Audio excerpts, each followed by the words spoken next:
observation se termine en allant vers le fleuve, n'est-ce pas? Non? OK, d'accord. Ben, ça dépasse. Dans ton cas, c'était bien ce qui s'était passé? Dans mon cas, ça partait de l'autre côté du fleuve. Ça allait du nord au sud. Là, c'est l'inverse. OK. C'est ça qui est Fait que particulier. c'est- Puis en plus, elle dit que, elle dit que l'engin a comme disparu rapidement, rendu de l'autre côté de la route 132. Puis elle dit, là, ça s'est en allé rapidement pour traverser le fleuve rapidement. Ben, encore une fois, c'est comme une caractéristique qui revient dans les observations OVNI. Souvent, la fin se termine comme ça, avec précipitation Oui. ou fuite du phénomène, Ouais. si on peut dire. Mais en ce qui me concerne, les cas que nous décrivons en ce moment, au niveau OVNI, ce sont ceux qui me fascinent le plus, les RR1. Moi, à l'époque, je disais ça comme ça. Les cas qui m'intéressent le plus, c'est les gros objets vus de près. Parce que dans ce cas-là, c'est pas une petite lumière au loin. Non. C'est pas j'ai vécu quelque chose Non, c'est ça. en rêve, j'ai été enlevé. Dans ce cas-là, bien souvent, il y a, comme on disait tout à l'heure, il y a une influence sur l'environnement des RR2, et puis sur les voitures, les fils électriques. Parce que, en effet, comme nous disions tout à l'heure, il y a tellement de phénomènes qui sont rapportés, qui sont mis dans le même panier, alors que lorsqu'on se concentre sur ce qui est connu comme OVNI, soucoupe, vaisseau spatial, entre guillemets, les meilleurs cas, c'est lorsqu'ils sont vus... Très près. C'est ça. Ouais, une à certaine 20 distance, mètres, une Ah, certaine moi, hauteur. c'est ça. Et moi, j'ai eu cette chance-là. Pour vrai, là, pour moi, c'était une vraie... c'est un bonheur total. Mais tu le sens, en plus, tu es à côté. Tu le sens qu'il y a quelque chose qui ne marche pas ou Ouais. j'ai eu ce feeling-là c'est assez capoté là, comme sensation. Puis j'en ai revu un autre en 2016 que j'ai filmé aussi, qui est sous forme d'altère. Il a passé encore au-dessus des champs derrière chez nous. Donc, c'est crème-là, c'est visuel là, et très près. Là. Celui-là est à peu près à 1000 pieds, là, 900 à 1000 pieds de distance. Mais c'est quand même assez proche. Dans ce cas-là, on l'appellerait... C'était plus qu'une simple petite lumière. Alors, on Ah non, il y en on avait- n'appelle pas ça une LN, lumière ça. nocturne, quand on ne voit pas la forme. Lorsqu'on voit la forme de l'objet, mais que c'est à plus de 200 mètres, on va appeler ça une RE1, une rencontre éloignée de premier type, parce que c'était juste un vaisseau, entre guillemets. C'est ça. Mais par contre, je filmais avec mon Bushnell, ma vision de nuit. Puis quand je filmais, je voyais clairement qu'il y avait deux tiges qui tournaient comme ça, Qui tournait en plus. qui tournaient, ben ça faisait Comme bouger. un altère avec les deux bouts. C'est des formes C'est ça. très rares, je veux dire. Tu sais, comme ça soit en forme d'altère, comme tout à l'heure, tu disais, c'est comme ça ressemble à une souris. Moi, je trouve que ça pourrait ressembler comme des gouttes d'eau. Aux États-Unis, il y a des cas comme Ouais. inversés. Mais c'est Tout à des fait. formes de vaisseaux qui est très rare.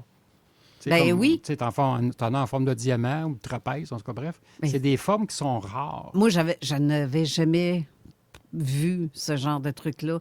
Mais c'est la sphère d'en avant qui, je semblais, tourner. Ou du moins, les deux bases qu'il y avait, ça tournait. Et là, j'ai fait un zoom sur la boule d'en arrière. Et c'est là que j'ai vu qu'il y avait quelque chose, puis c'était des êtres qui étaient dedans. Ah oui. Oui, et tu vois, puis j'ai fait un screenshot de ça. J'ai fait un arrêt sur image. J'ai été tellement lentement, puis tu vois des êtres avec le visage allongé. Mhm. Il Avec- faudra republier ça pour que les gens... Fait que là, ça va vers Québec. Fait que allez voir Yann chez eux, allez le chercher. Oui, c'est ça. Non, comme je disais tout à l'heure, je fais beaucoup moins d'investigations, mais revenons sur un détail qu'on vient d'évoquer. Souvent, les gens vont dire « Ah, vous êtes trompé avec la station spatiale, un hélicoptère, un Hey. avion. » Mais Un quand drone. les formes, c'est une forme d'altère, puis cette forme d'altère est Ouais. rapportée depuis au moins les années 70. Oui. Alors, c'est totalement non commun au niveau de Non, l'aéronautique civile, mais pour nous, les ufologues, on connaît ce type d'observation depuis des décennies. Même chose pour la forme diamant, soucoupe volante, bien entendu, triangle noir. Mhm. Alors, toutes des formes qui n'existent toujours pas officiellement dans la technologie conventionnelle. Et le pire, c'est qu'il a été revu le lendemain, en plein jour, vers 16h30, dans ces coins-là. Puis la personne voyait, ben voyons, c'est quoi ça? C'était un petit peu plus loin, là. C'est comme s'il il inspectait les lieux. mais en plein jour. Je m'étais même, moi-même, je revenais d'ici, de la station, et j'ai vu ce truc-là qui ne bouge pas. Je l'ai pris en photo, puis pouf, ça a disparu. Mais je voyais clairement quelque chose en plein, tu sais, vers 5 heures le soir, là, que ça brille parce que le soleil reflète dessus. Mais je voyais, tu sais, je suis pas sûre si c'est le même. Je suis pas certaine que ce soit un haltère, mais je voyais clairement quelque chose aussi au-dessus des rangs, genre, parce que j'entrais dans le village. Donc, c'était comme un petit peu avant les terres agricoles. C'est fou. Je ne sais pas ce qu'ils cherchent là. Je ne sais pas ce qu'ils font là. Je ne sais pas d'où ils viennent. Mais... Donc, mesdames et messieurs, si ça vous rappelle une observation que vous avez eue vous-même, n'oubliez pas que vous devez rapporter votre signalement à un des nombreux groupes ufologiques du Québec, sur le site de l'AQ, directement à Raymond Choquette sur son Facebook, je pense, le site du garpent.ca, Zone Parallèle. On a le secteur maintenant de donner votre témoignage, là, si on peut, si vous voulez nous contacter. Il y a ce secteur en haut de page, sur notre page web, puis vous écrivez et nous, on vous recontacte à la suite. Rapporter ces signalements est éminemment important, même si ça fait longtemps. Même si vous dites que il y a 2 ans, c'est trop longtemps, 5 ans, 10 ans. Au contraire, parce que parfois, cette observation a déjà été rapportée, est déjà archivée quelque part. Et si vous avez vu la même chose, vous ne le savez pas, parce que trop de cas, vous ne pouvez pas être... comme nous, les spécialistes, au courant de centaines et même de milliers de cas, vous rapportez votre observation et parfois, vous êtes peut-être le second groupe d'une même observation. Et même à ça, quand ça fait un certain temps, c'est pas vrai que nos souvenirs s'altèrent tant que ça. Lorsqu'on est marqué, c'est marqué au tréfonds de notre âme, là, d'une certaine façon. Alors, votre témoignage est toujours aussi pertinent, même si ça fait longtemps. Oui. On va devoir aller à la pause. Mais là, par la suite, Steve va pouvoir venir nous rejoindre parce que notre super technicien, Guillaume Dionne, a arrangé ce que je n'étais pas capable de faire parce que je suis bien bonne là-dedans, moi de bord. Fait que merci, Guillaume, d'avoir arrangé ça. Et sauf ta caméra, comme elle s'allume, elle s'éteint. Je ne sais pas trop pourquoi, mais oui. Au moins, on t'a en partie en vidéo, puis on va ajouter Steve après la pause. Donc, restez là, on revient. Vous écoutez CJMD, classique rap, hip-hop actuel, unique au Québec. Alimentation Première vous invite à découvrir son tout nouveau marché Terre et Mer. Une variété incroyable de plus de 260 protéines locales d'une qualité exceptionnelle à votre disposition. Visitez le marché Terre et Mer Alimentation Première au 2828 chemin des 4 Bourgeois dès maintenant. Alimentation Première, les chefs, c'est vous. La qualité, c'est nous. Phono.ca, votre disquaire en ligne, offrant la plus grande sélection de vinyles hip-hop au Québec. C'est la référence boom bap, rap actuel et rap keb. Vinyle, CD, cassette, livraison gratuite à partir de 125 $. Phono.ca. Next Drive, Napa, Autopro et Letourneau Service de pneus présentent le Salon Autosport XPN Québec du 1er au 3 mai au Centre de foire d'Expo-Cité. Venez visiter la zone Import Supercar Reflex Night présentée par Surface Rive-Sud et Ace Floor. Des voitures importées et des supercars à couper le souffle. Sur place, présentation exclusive de Ferrari, Lamborghini et dévoilement d'une Ford Mustang GTD. 12 ans et moins, c'est gratuit grâce à un boudreau VR et remorquage au clair. Une date, des invités ou t'as quelque chose à te faire pardonner, Aliments DKL. De la qualité sans compromis, livré chez vous, aucun contrat. Tu commandes quand tu veux. Des viandes de programme, des volailles, des poissons canadiens et même des fruits de mer jamais gorgés d'eau. Aliments DKL du haut de gamme livré chez vous. Nous goûter, c'est nous adopter. AlimentsDKL.com. Simple, bon, sans engagement.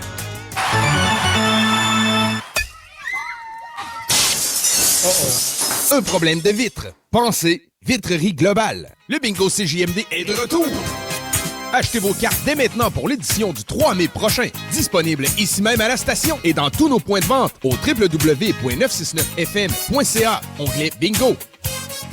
Travailleurs autonomes en santé et mieux-être, cherchez-vous un espace à la hauteur de vos services? Découvrez le centre holistique L'Harmonie. Des locaux lumineux, sécuritaires et entièrement meublés pour vous. Coach, thérapeute, professeur de yoga ou pilates et intervenant. Profitez de nos horaires hyper flexibles, payables à l'heure ou au mois. En rejoignant notre communauté, vous profitez d'un réseau d'interréférencement naturel qui donne instantanément de la crédibilité à votre pratique. Vivez le charme du manoir Breakyville à seulement 2 minutes du Santo Spa. Réservez votre espace sur harmoniestoi.ca. Garde ta mise en forme. Energy Box. Développe ta force. Energy Box. Perfectionne ta technique. Energy Box. Améliore ton endurance. Energy Box. Maîtrise l'art de l'autodéfense. Energy Box. Cours de groupe selon tes horaires. Débutant, récréatif, professionnel, compétitif, boxe olympique, cardio. Énergie. Energy Box. 2044C, 3e rue Saint-Romuald. 88 839 6767. Energybox.ca. Besoin d'une réparation de bijoux rapide? Chez le bijoutier Carl Poulain, c'est réglé en 24 à 48 heures. Et encore mieux, on crée vos bijoux directement sur place. Rapide, précis, local. Nous faisons aussi de la sous-traitance pour les autres bijoutiers du côté de Montmagny. Passez nous voir dès aujourd'hui. Travailler sur une mécanique de précision, ça demande un talent particulier. T'as l'œil pour les voitures en général. Expert Auto Lévis recrute. On cherche un mécanicien à temps plein pour compléter notre équipe jeune et dynamique. La mécanique générale à l'entretien spécialisé, on te propose des défis à la hauteur de tes compétences. Joins-toi à une équipe qui avance pour un avenir solide. Choisis Expert Auto Lévis. Passe nous voir dès aujourd'hui. Expert Auto Lévis, 3805 boulevard Guillaume Couture. Ici Jean-Thomas Jobin, vous écoutez CJMD 96.9 Lévis et Jean-Thomas Jobin vous dit quel bon choix de station de radio. Avertissement. Cette émission a pour but de porter l'auditoire à réflexion. C'est pourquoi la direction de la station souhaite vous rappeler que chaque affirmation mérite réflexion. Il ne faut rien prendre comme vérité simplement parce que c'est dit, car tout ceci demeure des théories ou la perception de chacun. Nous vous recommandons de garder un esprit critique et sceptique sur ce que vous entendez ici comme ailleurs. Bonne écoute, bonne réflexion. Bienvenue dans la zone.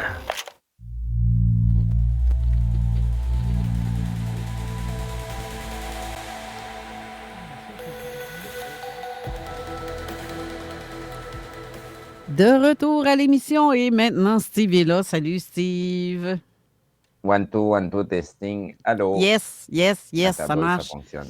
Ben oui, mais je sais pas, en tout cas, Guillaume a tout arrangé ça à distance. Merci Guillaume, parce que vraiment, c'était pas le fun. Puis, Il faudrait juste que tu tournes la caméra enlever le mode pour qu'elle passe d'une caméra à l'autre toute seule. Là. Ah, j'ai pas ça, moi. OK, ben passez ça le mode. C'est pour ça qu'elle fait ça. Oui, dans le fond, elle tombe dans. C'est pas parce que la caméra tombe dans le noir, c'est qu'elle switch vers une autre caméra que je ne vois pas. Qu'elle doit être vers un mur, ben, elle doit être pas trop loin de toi parce qu'on te voit dans l'image quand que c'est l'autre caméra. Fait qu'il doit y avoir une autre caméra cachée à quelque part devant toi. Ben, j'ai pris mon cellulaire. Je fonctionne avec ça. Je vois ta main. Ouais, c'est ça. C'est elle, exactement. Il y a une caméra là. Ben oui, toi. Ah ben, ça veut dire que je peux m'enlever de mon cellulaire et que Yann apparaît de temps en temps. Donc, je vais faire un switch. OK, donc je vais fermer mon cellulaire. Puis ça, on va être réglé. Merci. J'ai même pas allumé que ça allait sur le mur. Le noir, c'est le rideau, en fait. Non, exactement. C'est pour ça que je trouvais ça bizarre. Ça fait quelques minutes là, que je suis connecté, puis je voyais passer les images. Là, puis la façon qu'ils sont installés, c'est toujours par gestion par la tablette. Donc, la tablette, elle doit être en mode automatique présentement. Oui. Bien, je pitonnerai, là. Je veux pas toucher à rien d'autre, moi. J'ose même pas. je veux pas scraper rien puis tout défaire les setups. Donc, au moins, là, ça fonctionne. Fait qu'on a la première partie, la première demi-heure qui sera seulement qu'en audio. Et la vidéo, bien, ça sera... On joignera le côté audio au StreamYard qui va être un petit peu endommagé, mettons. Mais ça fonctionne. Et donc, Yann, là, la caméra est sur toi. Je vais te la laisser sur toi. Salutations, si tu veux vous voulez faire vos salutations entre vous. Allô, donc, Yann. Salut, content de te revoir. Moi de même. J'imagine que tu dois le voir à l'écran. Oui. Parfait. Donc, on était rendu à parler d'Arthur Matthews. On peut bien. Oui, parce que j'aimerais bien savoir. Je vais faire l'innocente, là. Je vais dire que je connais rien dans ça, là. Même si c'est pas vrai, mais c'est ça le but. C'est qui Arthur Matthews? Il y a tellement de choses à dire. Arthur Matthews, c'est un Britannique qui est né en Angleterre et puis qui a émigré avec ses parents quand il était enfant dans la ville de Québec. Son père était à la base un scientifique pour Lord Kelvin, rien de moindre. Et c'est là qu'il a rencontré, lorsqu'il était enfant, Nikola Tesla, qui visitait l'Angleterre. Et les premiers liens sociaux se sont développés alors qu'il était enfant. Lorsque sa famille est déménagée à Québec en 1904 ou un peu avant, nous croyons par le passé que son père avait établi un laboratoire à Québec. C'est ça que je disais par le passé. Ouais. Mais j'ai poursuivi mes recherches, puis finalement, c'était un studio photo. Il faut croire qu'il s'était reconverti. Son studio photo s'appelait le Saint-Benson. Alors, s'il y a des archivistes, des historiens de la ville de Québec, nous sommes toujours à la recherche de photos d'époque produites par cette petite entreprise, Saint-Benson, ou encore qu'on puisse voir où était le magasin. Il était en Basse-Ville, semble-t-il. Okay. Tout ça pour dire qu'Arthur Matthews est un ingénieur électricien qui a fait sa carrière pour le Canadian Pacific. Il a inventé des brevets scientifiques dans le domaine qui lui était cher, l'ingénierie électrique, tout comme Nikola Tesla lui-même. Et il nous rapporte dans un livre publié en 1971 appelé The Wall of Light, le mur de lumière, ses rencontres avec Nikola Tesla au Québec, qui aurait effectué des recherches dans la forêt de la Mauricie, près du lac Édouard, à vrai dire au lac McKay-Smith, et alentour, à plusieurs endroits. Aussi, Arthur Matthews nous rapporte que c'est entre 1917 et 1920 qu'il faisait des expériences avec Nikola Tesla lui-même dans la région de Tadoussac et en face de Tadoussac pour développer le radar. Et par la suite, durant les années 30, ils ont fait d'autres expériences en commun. Ces affirmations sont difficilement corroborables historiquement. Ouais. D'ailleurs, rapportons un petit peu ce que M. Cazot nous a dit récemment dans une capsule consacrée à Arthur Matthews sur YouTube. Il nous rapporte qu'effectivement, il aurait hébergé Nikola Tesla, que Nikola Tesla lui aurait dit qu'il était d'origine non terrestre. Ce qui est... Nicolas Tesla disait ça? C'est ce que Matthews dit. OK. Et aussi une autre autrice qui a publié The Return of the Dove, publié par Margaret Storm en 1959. C'est la première fois que le témoignage de Matthews a été connu dans ce livre américain et qu'il y a cette mythologie entourant Nikola Tesla qui serait supposément d'origine extraterrestre. Nous ne défendons pas cela, nous faisons juste rapporter ce qui est dit. Quoi qu'il en soit... C'est bien que tu dises, on ne défend pas ça, on fait juste rapporter les paroles. Sinon, c'est une spéculation. C'est ça. J'ai de la misère. Mais on s'entend qu'il y avait des contacts avec des Vénusiens. Ça, OK, il y a deux volets à l'histoire d'Arthur Matthews. D'un côté, a-t-il vraiment été l'ami de Nikola et le collaborateur de Nikola Tesla? Ont-ils fait des expériences au Québec? La réponse, c'est que c'est presque assuré. Ouais. Parce que au cours des dernières années, et surtout depuis 2020, avec un article de Radio-Canada écrit par Guillaume Piedbeux, nous avons le dossier historique qui nous permet de supposer qu'effectivement... M. Tesla est venu au Québec.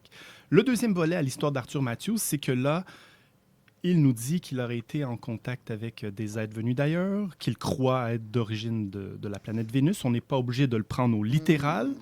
Quoi qu'il en soit, il a eu des rencontres à sa demeure au lac Beauport. Il y a un vaisseau qui est venu à plusieurs reprises chez lui. Sur ça, ce que tu viens de dire, en fait, c'est comme s'il y avait une boîte chez lui avec des pierres. C'est une boîte à la grosseur d'une boîte de chaussures. Oui. Okay. Puis il y avait certaines pierres à l'intérieur de la boîte. Moi, j'ai un dossier là-dessus. Oui. Ouais.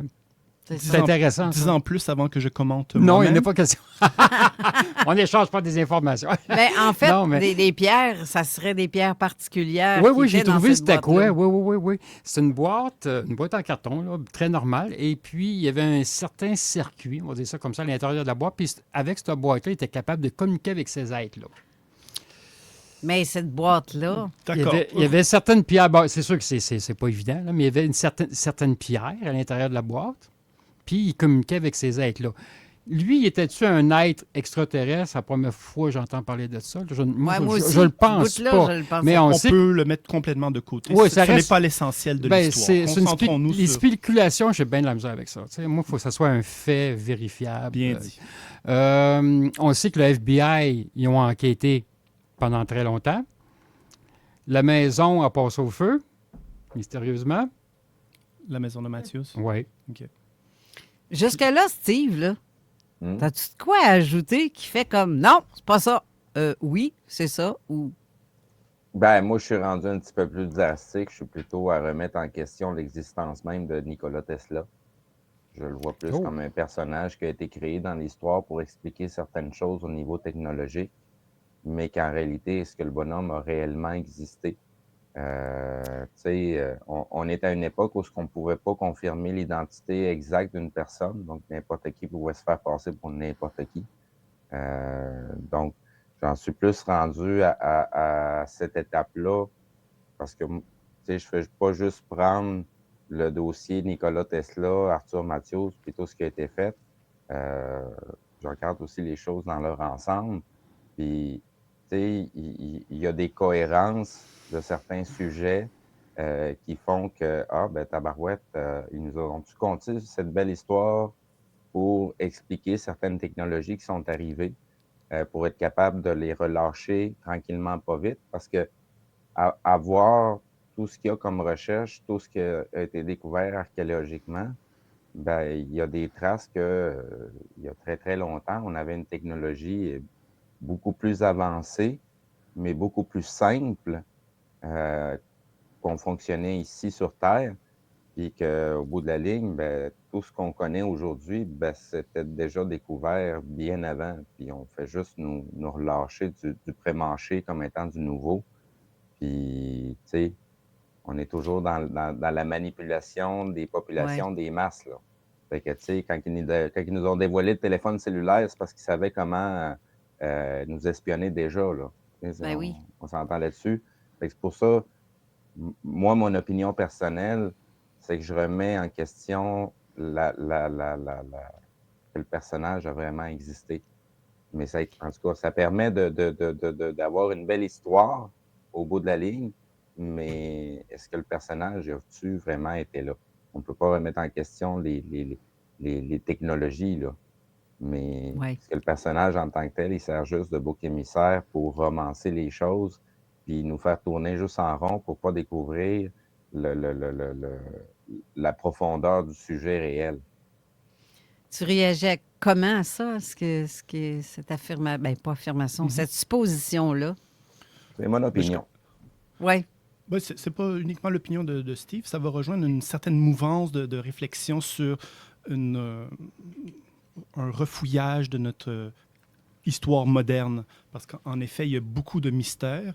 Dans ce cas-ci, il y a quand même, selon moi, des preuves historiques que Nicolas a existé. Il y a des photos, il y a des films, il y a des articles de journaux. Par contre, disons que la moitié de ce que Steve vient de partager avec nous est à prendre en compte. Cette hypothèse est à réfléchir, parce que, disons que sa position est un petit peu radicale, que Nikola Tesla n'a pas existé. On peut quand même prendre en sorte que oui, c'était un humain qui existait, qui a rencontré des gens, qui a des témoignages, etc., énormément de photos, mais qu'une partie de son histoire a été contaminée par un grand narratif pour expliquer à la fois des technologies et cacher d'autres choses. Là-dessus, ça nous mènerait à une discussion fascinante, mais qui s'éloignerait un petit peu d'Arthur Matthews, mais c'est une bonne réflexion. Il y a un auditeur qui m'a écrit, si je peux me permettre. Alors, il a écrit « Faux, la maison de Matthews a été démolie par ses enfants qui avaient peur parce que les enfants y allaient lorsqu'elle a été abandonnée.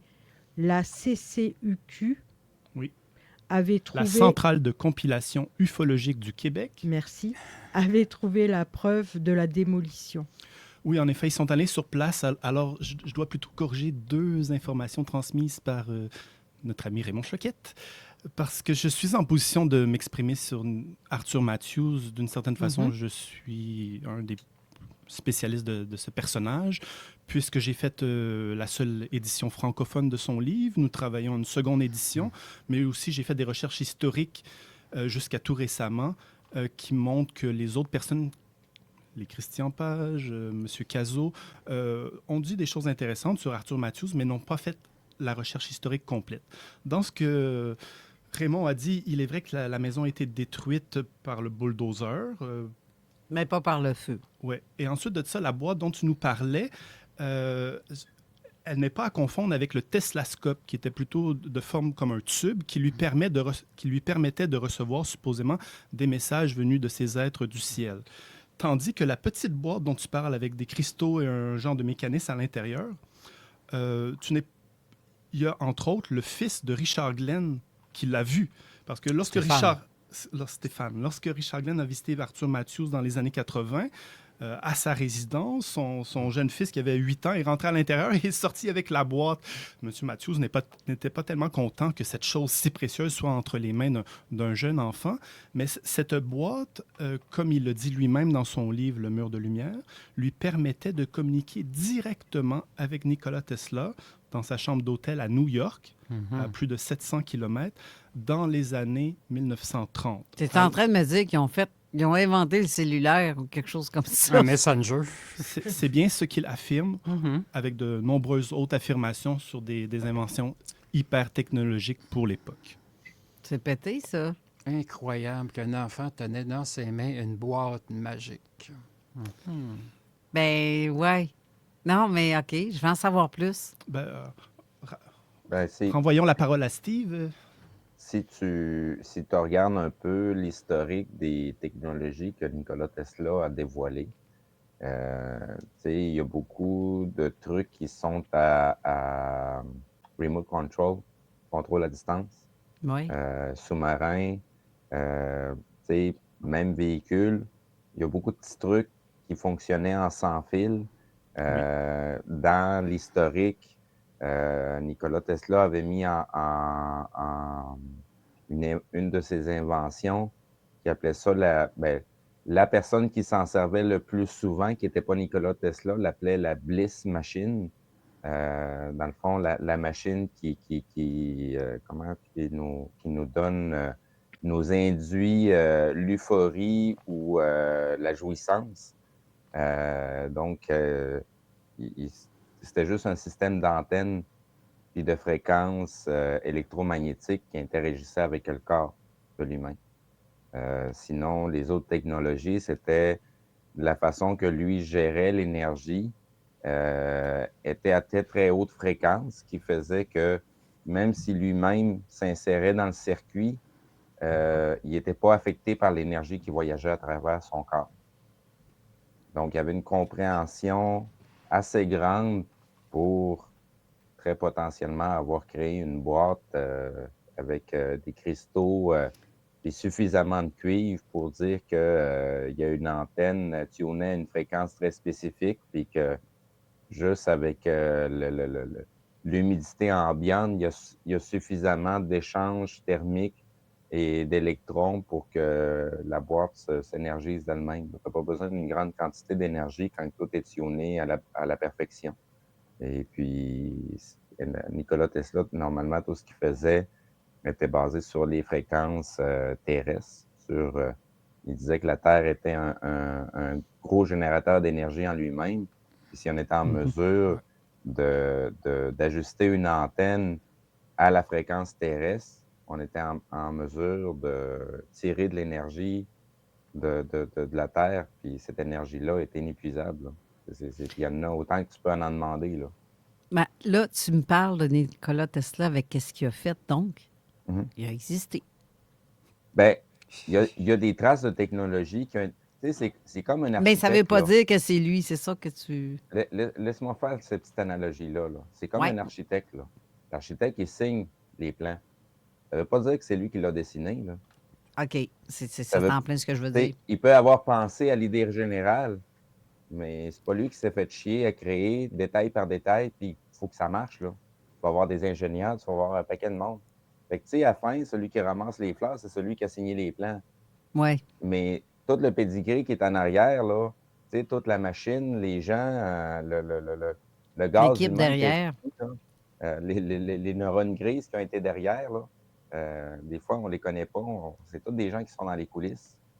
Puis bien des fois, ben, les vrais inventeurs, c'est une gang de personnes et non pas une seule personne. Fait que, Tu dis ça ça, se mais peut que... je comparerais ça à une émission de télé ou un film. Tu vois pas le producteur, tu vois pas tous les caméramans qui travaillent derrière, mais tout ce que tu vois, c'est l'acteur principal et ses acolytes. Exact. Puis tu fais comme, ah oui, il est bon ce film-là, ils ont bien fait ça. Oui, mais c'est pas l'acteur qui l'a fait, c'est le producteur en arrière. C'est pour ça, tu sais, si je disais tout à l'heure, pour Nikola Tesla, il n'a peut-être jamais existé. Rapportez-vous juste au projet Paperclip de l'armée américaine à la fin de la Deuxième Guerre mondiale pour sortir des scientifiques allemands puis leur donner une nouvelle identité puis venir s'installer en Amérique, dont le Canada, les États-Unis, puis à d'autres endroits à travers l'Amérique, là. Fait que, tu sais, créer une identité, là, c'est à leur portée, là. Du fait qu'on voit souvent aussi des croix, des croix gammées gammées à Québec, partout, sur les buildings.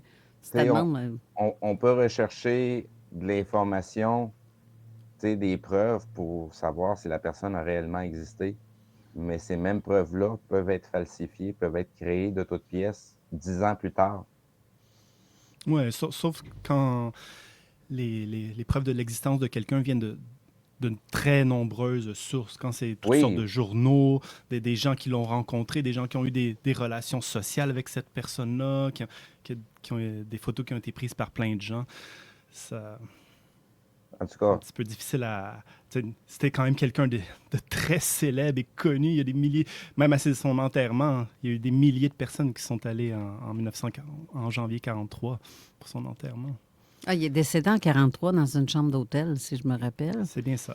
Mais en fait, Arthur Matthews et lui ont donc travaillé en collaboration, à quelque part, pour faire...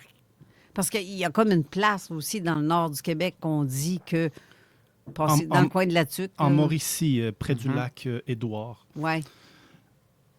Alors, si vous permettez, je reviens à ce que Jean Cazot a dit à propos d'Arthur Matthews, parce qu'il a été le premier ufologue à le rencontrer en personne, le premier ufologue québécois, puisque Matthews avait des contacts avec les Ontariens, avec Wilbur Smith, puis son groupe, avec les Américains. Mais le premier Québécois, c'était le jeune Cazot, 17 ans, je pense, qui a fait un interview, un article écrit dans sa revue.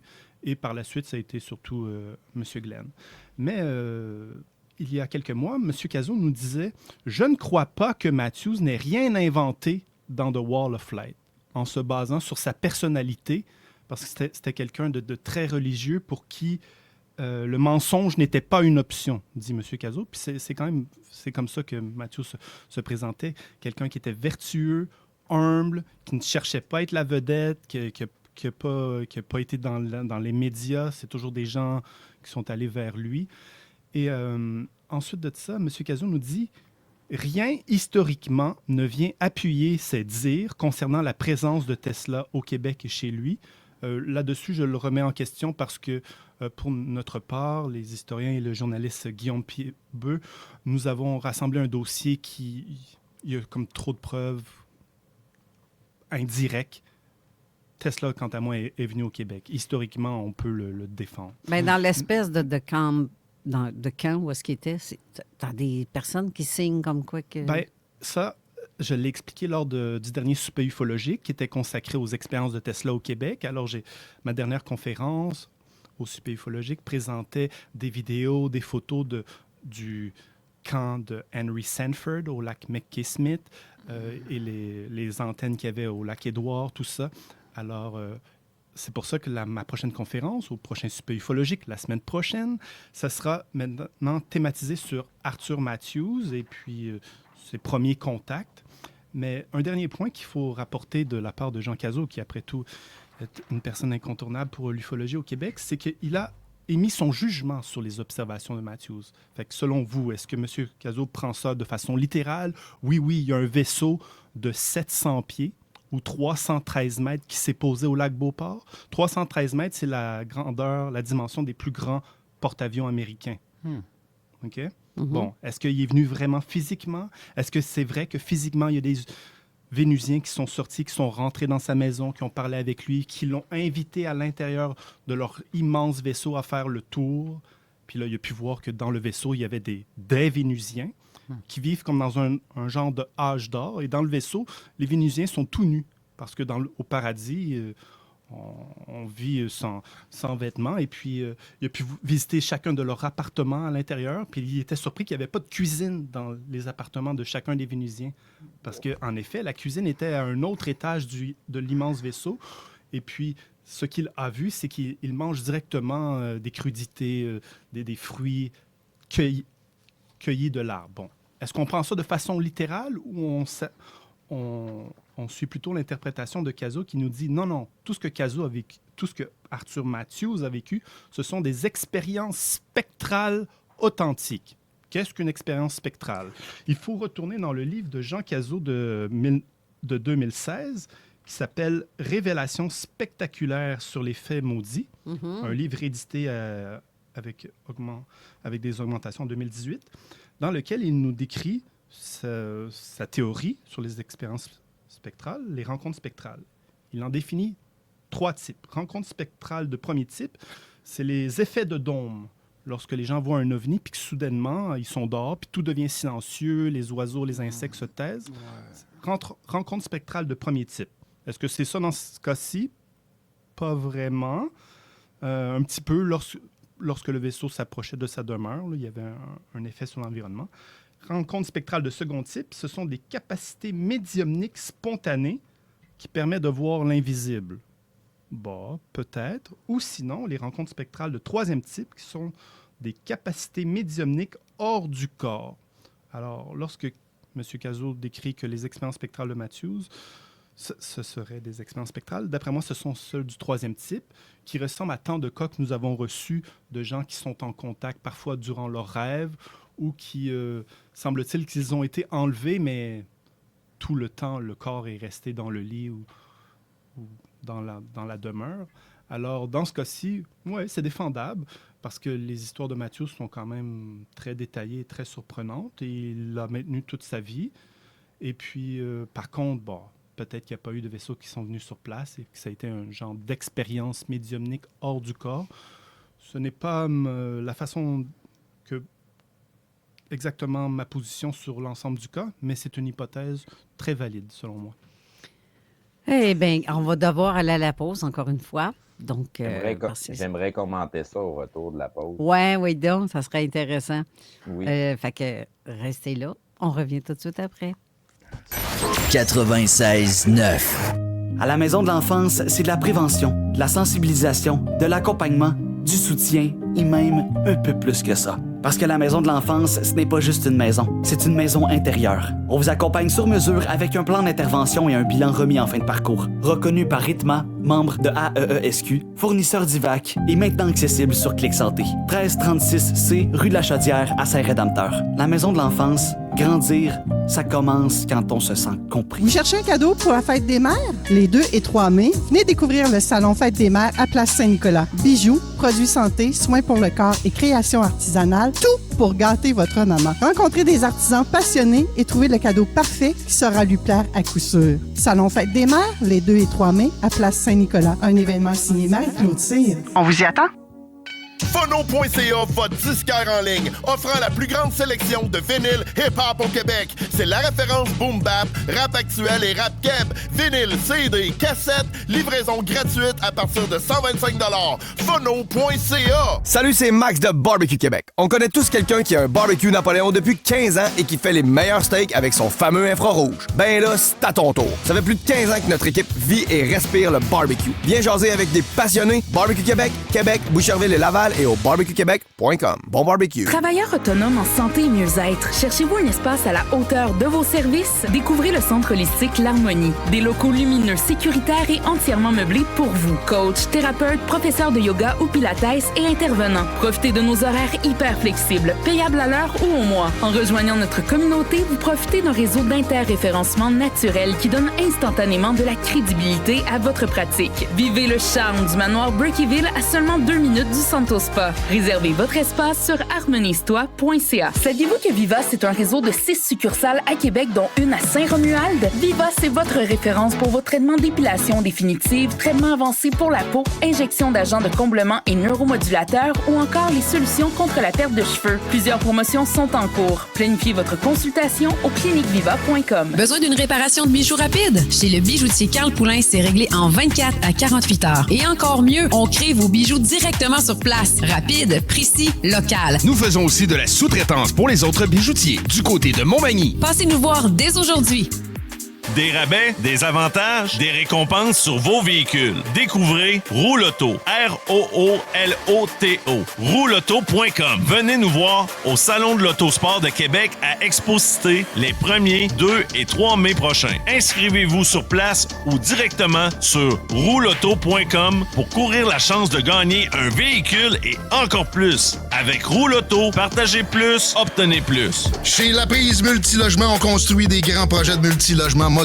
Et La Prise recherche des bâtisseurs pour construire des composantes structurales comme des modules de plancher, de murs, de toit, ensuite assemblés en modules de multilogement. On bâtit dans une grande usine moderne. On bâtit nos équipes pour le long terme avec des belles conditions.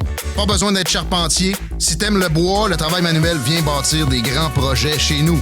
Voir la construction de logements modulaires en usine, c'est y croire. Viens voir. Postule dès maintenant au laprise.com/carrière. Les bâtisseuses et les étudiants sont bienvenus.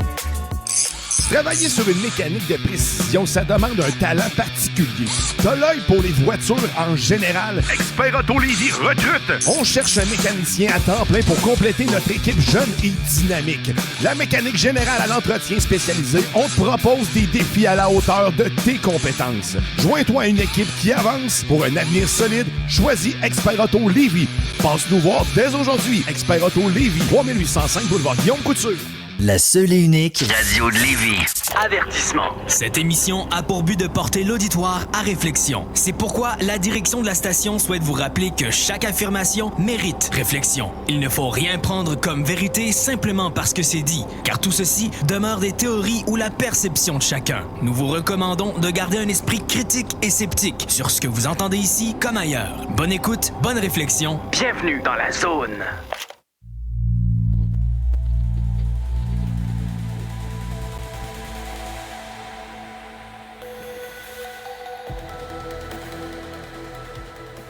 De retour en studio. Puis là, je veux l'avis de Steve qui voulait dire avant qu'on prenne la pause. Donc, Oui, c'est pour revenir sur les propos de Jean Cazot. Oui. Que je trouve quand même, pour l'époque, c'est quand même hot sur ce qu'a dit le phénomène spectral par rapport à Arthur Matthews. Tu sais, si on prend en considération la nature de tous les invités qu'on a déjà reçus à l'émission, je vous compte rien de nouveau en vous disant, ben, à la base, on est des individus multidimensionnels, on est sur plusieurs plans. Donc, ça s'applique aussi à Arthur Matthews. Là. Donc, est-ce qu'il y avait une capacité ou une aide pour pouvoir utiliser ses autres corps, son corps astral ou autre, que ça ne soit pas son corps physique? C'est bien possible. Les phénomènes qui se produisent, tu as le phénomène, la perception du phénomène, puis ce qui se passe à l'intérieur de l'individu. Fait que ça, c'est ce qui était rapporté, c'est la perception du phénomène. Est-ce que c'est le phénomène réel? On n'est pas sûr. Mais ce qui s'est passé à l'intérieur d'Arthur Matthews, avec l'information qui est descendue, les technologies qui ont été dévoilées, il a quand même créé des choses, ce monsieur. C'est pas un ticoun qui est apparu d'une boîte de céréales. C'est vraiment un vrai ingénieur, donc il a créé des choses. Fait que c'est-tu possible qu'il ait atteint un certain summum pour dire que son esprit lui donnait un coup de main pour aller plus loin, puis il voyait des choses ou vivait des événements qui ne sont pas communs aux humains. Bref, juste pour dire qu'au bout de la ligne, je pense que Jean Cazot avait vu juste à l'époque. Bien, du fait, en plus, qu'il disait qu'il était une extraterrestre, c'est dans le sens... ça a un peu de sens, dans le sens que t'es pas parfaitement humain, là. Pour l'époque, comment tu veux expliquer que tu parles à ton Exact. esprit ou que tu as accès, si le commun du mortel va comprendre quoi? Ben, je suis un extraterrestre, Chris. Ça finit, exactement. Prenons là, à titre de métaphore seulement. Oui.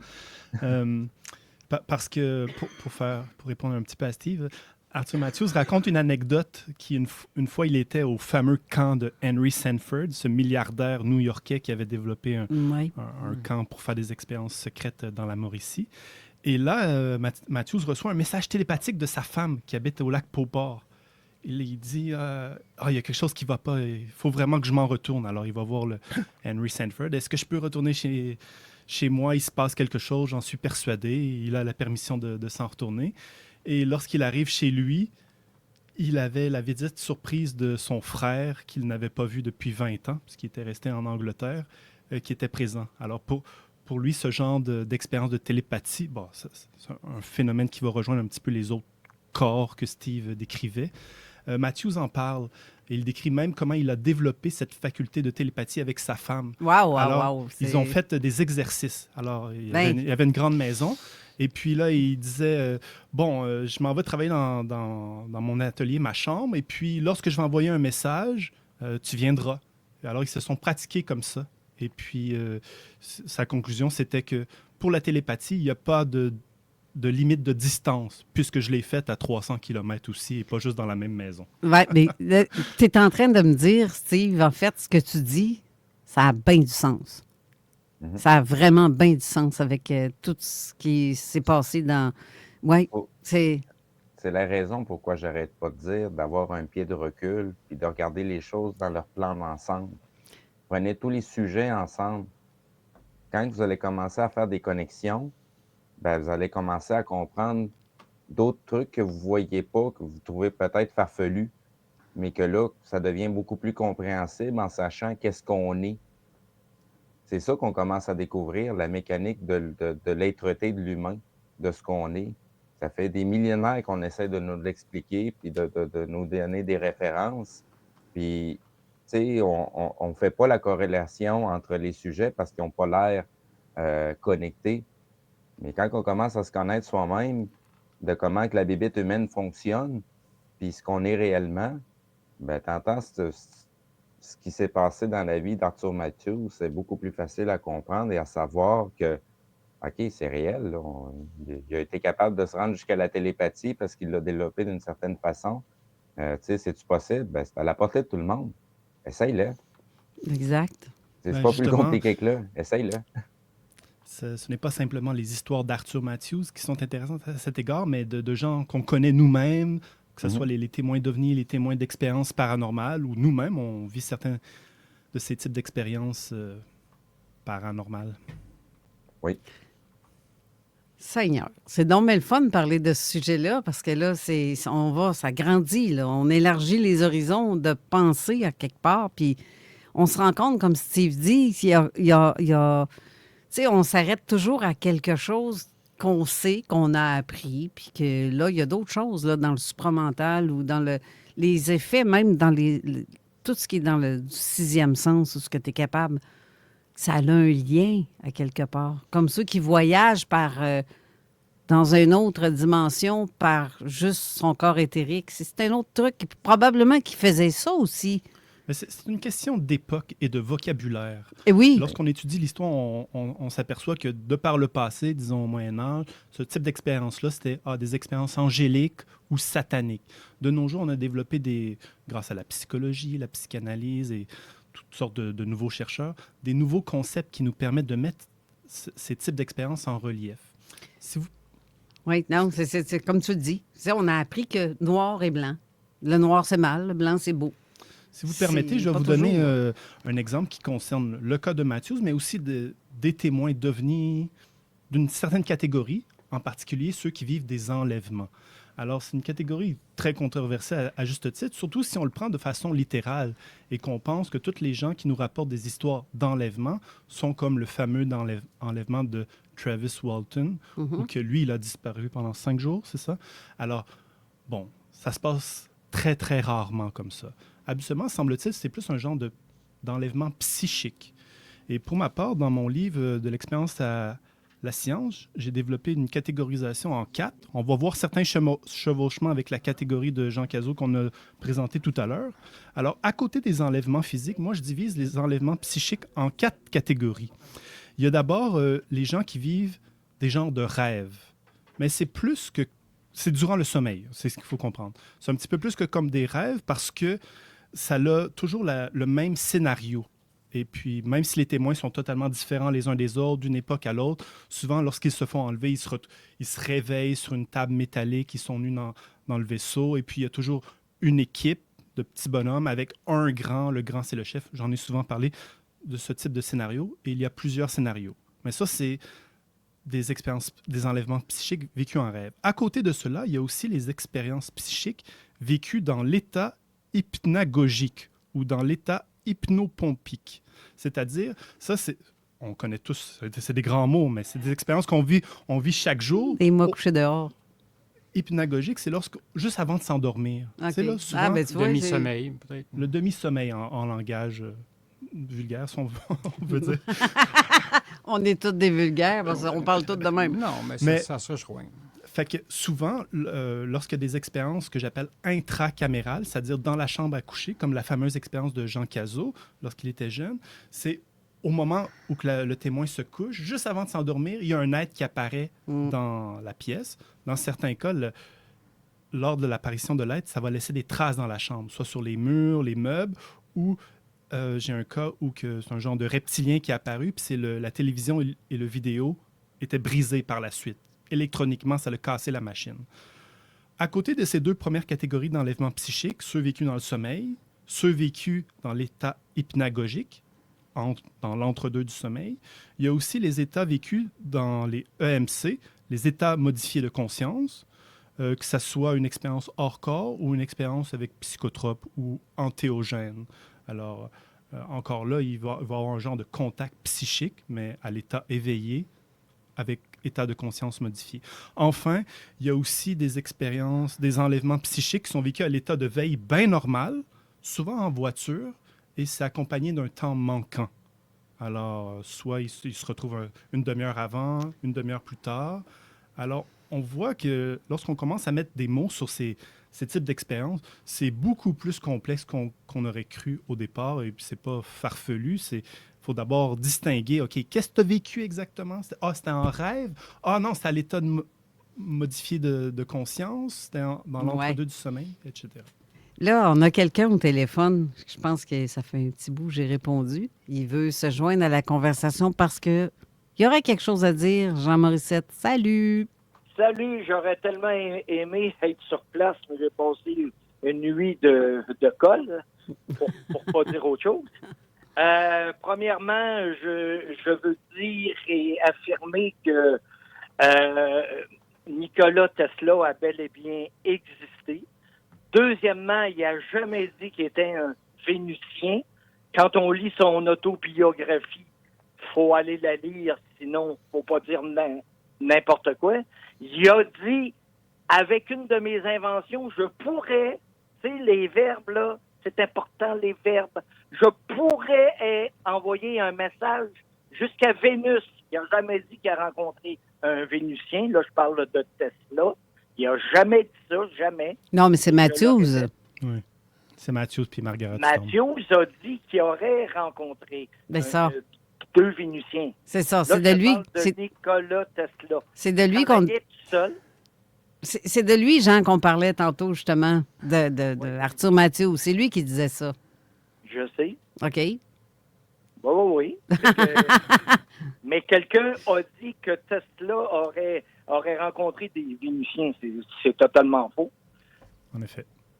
Le lien qu'il y a eu avec Vénus, c'est quand Tesla a dit « Je pourrais envoyer un message jusqu'à Vénus ». Oui, et ça, il l'a dit en En 1896, 3 ans après avoir découvert les fameux rayons cosmiques en 1893, alors Matthews rapporte l'anecdote que Tesla réfléchissait puis il se disait non, avec la technologie d'ondes radio qui commençait déjà à utiliser à cette époque-là, ça ne pourrait pas dépasser la Terre. On pourrait communiquer d'un bout à l'autre de la Terre, bien entendu, mais pour rejoindre d'autres planètes, fait que dès 1896, ça faisait partie de sa réflexion de développer un instrument, une technologie, dans ce cas-ci supposément basée sur les rayons cosmiques, permettant une communication interplanétaire. Bien, militairement parlant, c'est fait depuis un bon moment. C'est nous autres, les ticounes, qu'on a comme tout plus tard, que ce soit le micro-ondes, que ce soit le téléphone, l'électricité. C'était tout là, bien avant. Puis le petit peuple, ben, vous allez l'avoir si vous êtes fin. Si vous payez vos impôts et vos taxes. Ben, dans les rayons cosmiques, les gars, ils parlent, c'est Starlink. Ah, ben oui, hein? Au lieu des rayons cosmiques, c'est Starlink. Ben, Starlink permet-elle une communication au-delà de la Terre? Ah, ça, on le sait pas, par exemple. Ben, selon les dires d'Elon Musk, oui.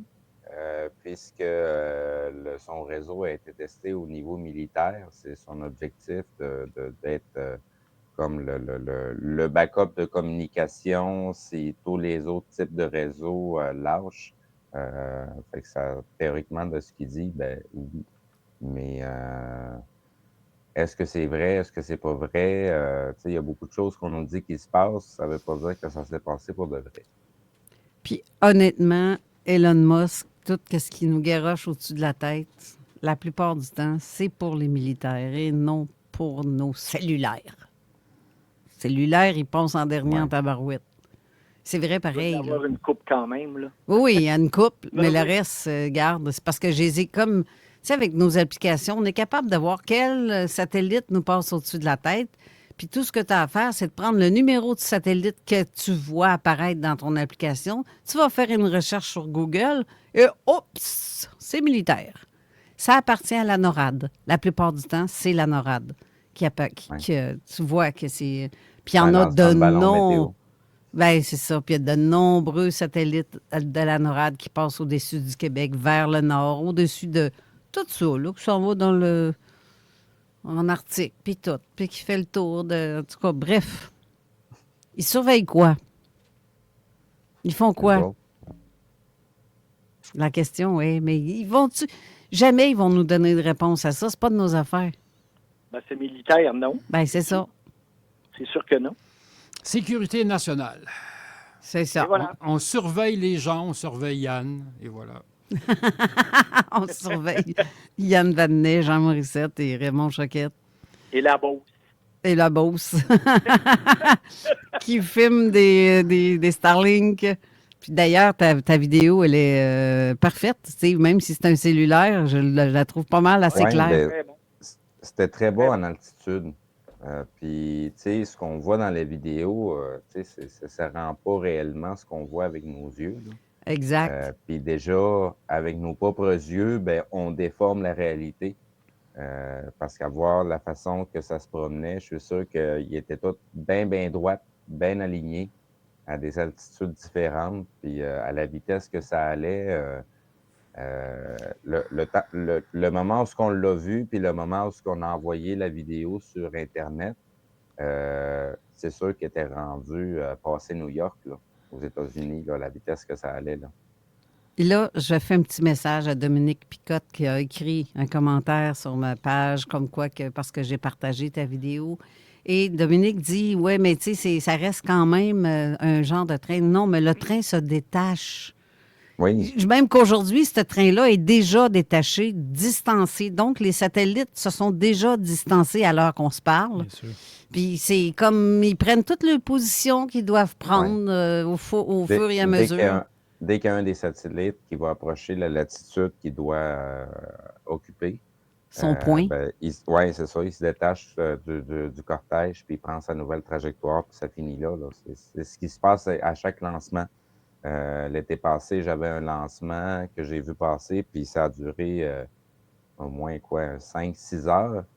Puis il y avait comme 2 kilomètres de distance entre chaque satellite qui passait. Exactement, le train était déjà détaché. Ouais. Oui, exactement. Ils prenaient déjà de plus en plus de distance les uns les autres parce qu'ils allaient se déployer. Fait que, c'est vraiment capoté quand on voit ça pendant des heures. Mais exact.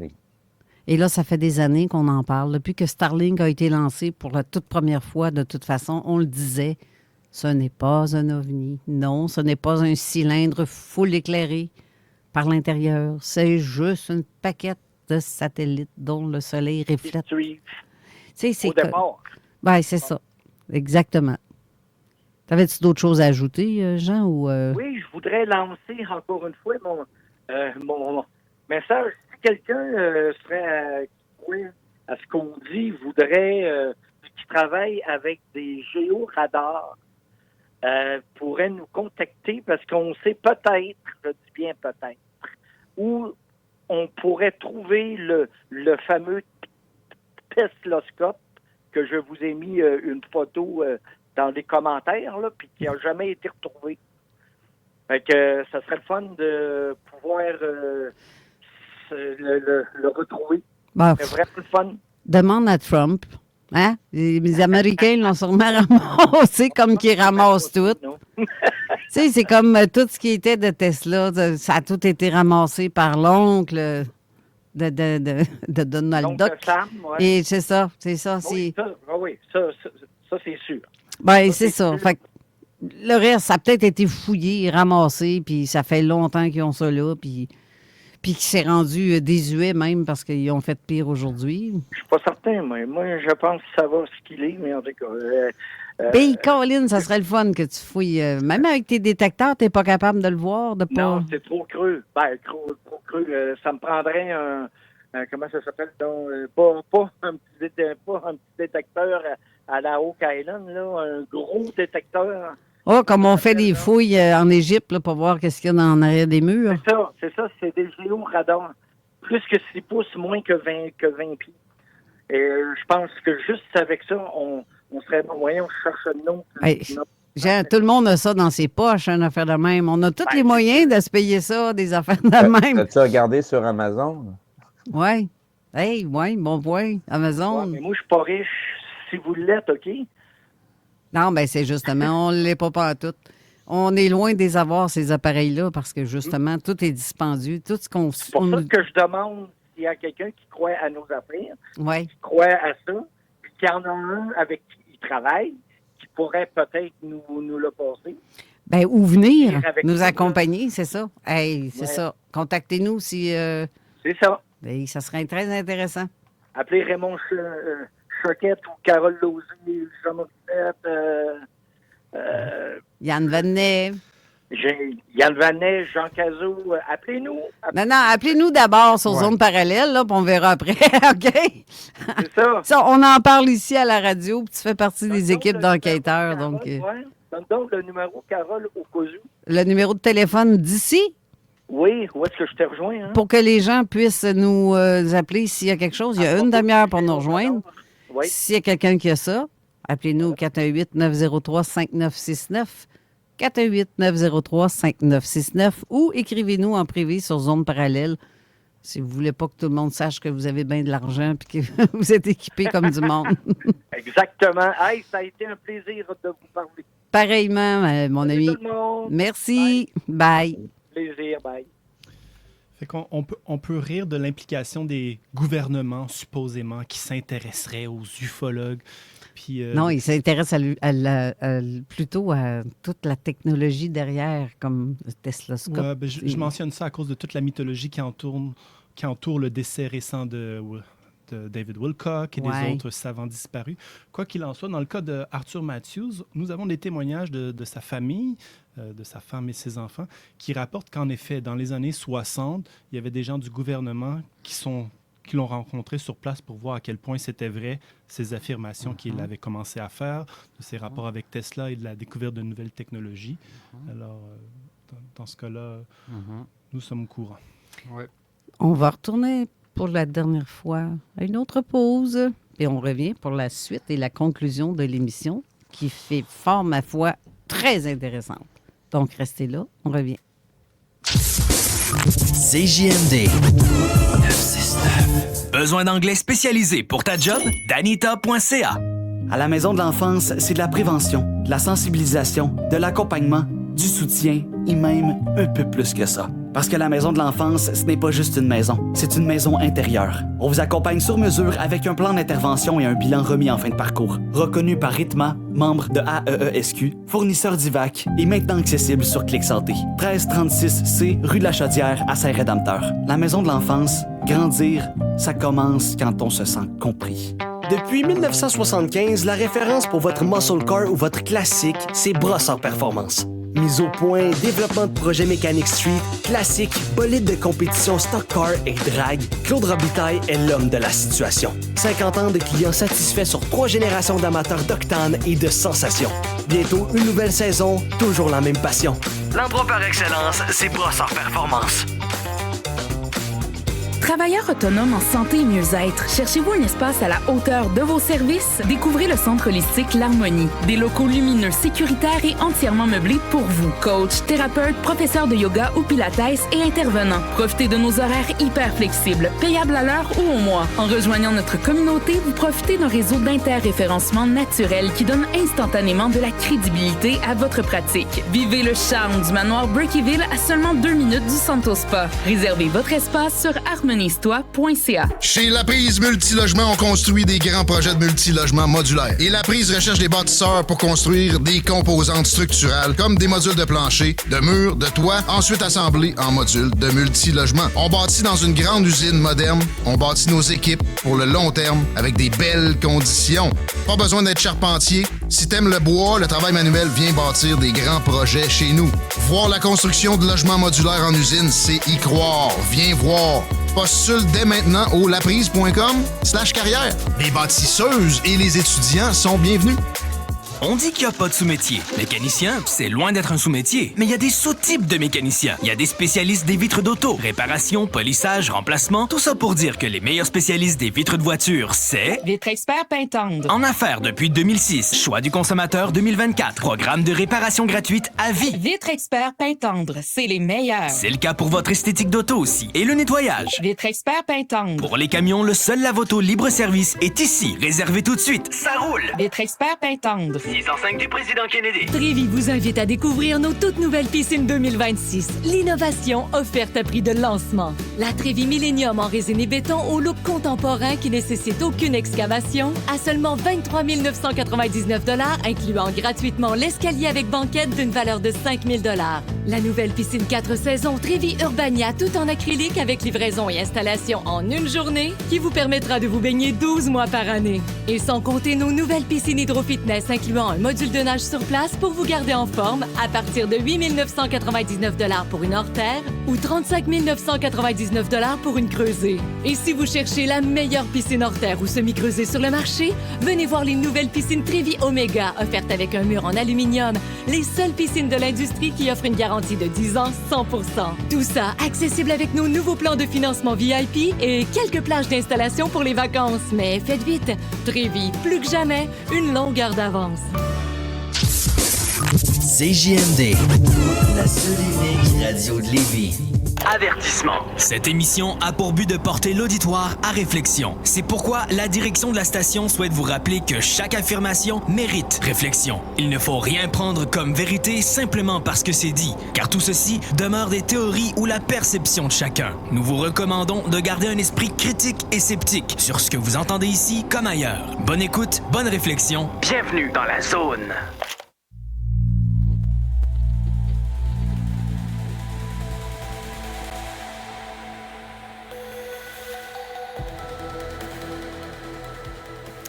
De retour pour la dernière portion d'émission. Mais en passant, Steve, j'ai une question. Vas-y. Le StreamYard de l'émission suivante, es-tu prête ou... J'ai Non, oublié. je peux J'aurais pu te ça. l'écrire. J'aurais pu te le demander en privé, mais... En fait, reste sur place dès que je vais, ça va terminer. Je vais repartir tout de suite un autre enregistrement. Merci. Mais en tout cas, c'est...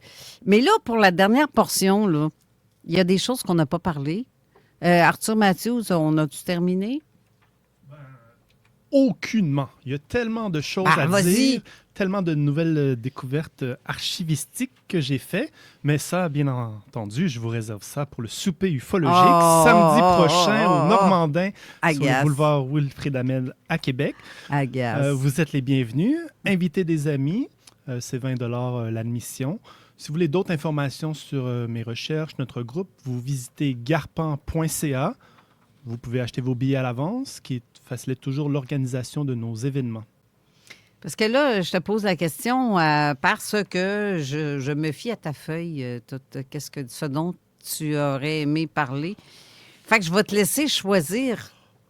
Qu'est-ce que tu veux dire? Est-ce que tu veux continuer sur un autre sujet? Je vais te laisser aller, je pense, puis je vais te suivre. Ben, je pense que pour Arthur Matthews et Nikola Tesla, nous avons suffisamment suscité l'intérêt. Si vous étiez n'étiez pas au courant qu'un grand inventeur comme ça était venu au Québec, vous pouvez en savoir plus en commandant le livre « Le mur de lumière », publié aux éditions Garpan sur shop.garpan.ca.